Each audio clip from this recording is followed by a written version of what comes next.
Welcome to Sakhi Soul Stories, where we explore the quiet truths of life, love, and the soul's deepest journey.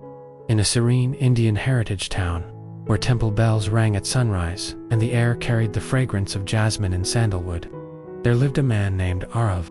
People described him as an idle man, but not because he lacked ambition. Rather, because he had mastered the rare art of stillness. He was the kind of soul who walked without hurry, spoke without raising his voice, and lived without disturbing another heart. His calmness was not laziness.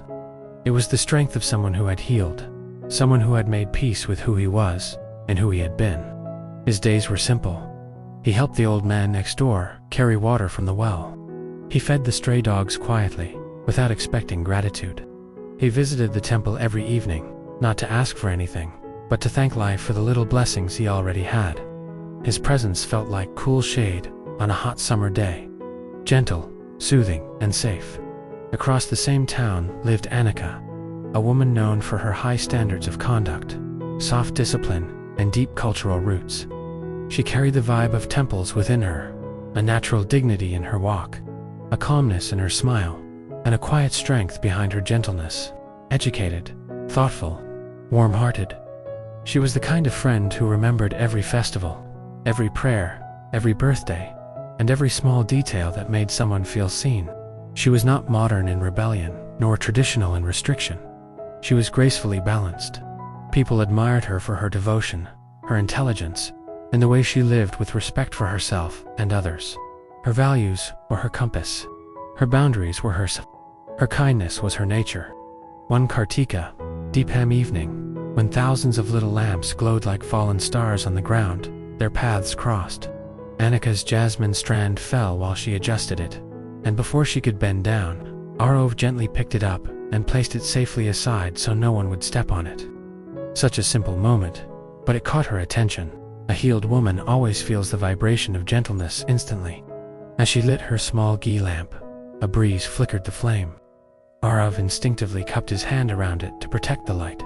He didn't ask, "Should I help?" He simply helped. She didn't thank him loudly.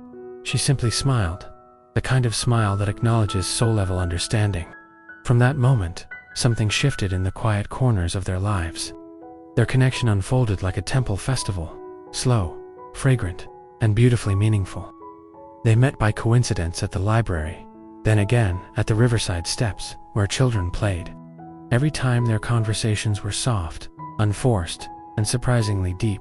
They spoke about life, family, work, culture, traditions, kindness, and how people forget to look inward before looking outward for love. Arav listened without interrupting. Annika understood without over-explaining. Their silence was not uncomfortable. It was peaceful. Their words were not dramatic. They were sincere. With time, they began to notice the beauty of each other's healing. He never raised his voice, because he had nothing to prove. She never doubted his intentions, because she trusted her intuition. He respected her boundaries, because he knew his own. She never pushed him to change, because she valued authenticity. He cared through actions. She loved through presence. They never tried to impress one another. They simply allowed their true selves to be seen, and that was enough. Their love felt like entering a cool temple on a hot day, grounding, soothing, and reassuring. It was not the firework kind of love that burns bright and dies quickly. It was the lamp kind of love, steady, dependable, glowing through every season. When their families proposed marriage, both felt a sense of calm certainty. Their wedding was simple: flowers, turmeric, veena music, blessings from elders, and the soft rustle of silk saris. It was not extravagant, but it was sacred. After they married, life didn't become perfect. Life became real. But because they were healed souls, their relationship flowed with understanding. When misunderstandings came, he listened first. She explained gently. When stress visited, she supported him without judging. When she felt low, he sat with her without trying to fix everything. When decisions had to be made, they chose together. Their home felt like a prayer, peaceful, fragrant, full of trust. People who met them felt inspired. Some wondered, what is their secret? They didn't realize the truth. There is no secret, just healing, just emotional maturity, just love without wounds. just two souls who chose peace over ego. Their relationship became a living example of what happens when two healed individuals meet, a reminder that one should not rush into marriage looking for someone to fill their emptiness. One must first heal, grow, and understand themselves. Only then can marriage become a beautiful journey instead of a battlefield. Years later, as they sat on their terrace watching the moon rise over the temple towers, Annika softly said, "Do you think everyone gets a love like ours?" Arav smiled. "Everyone can, my love. When they heal first." This story is a reminder to the world that real love begins only after inner healing.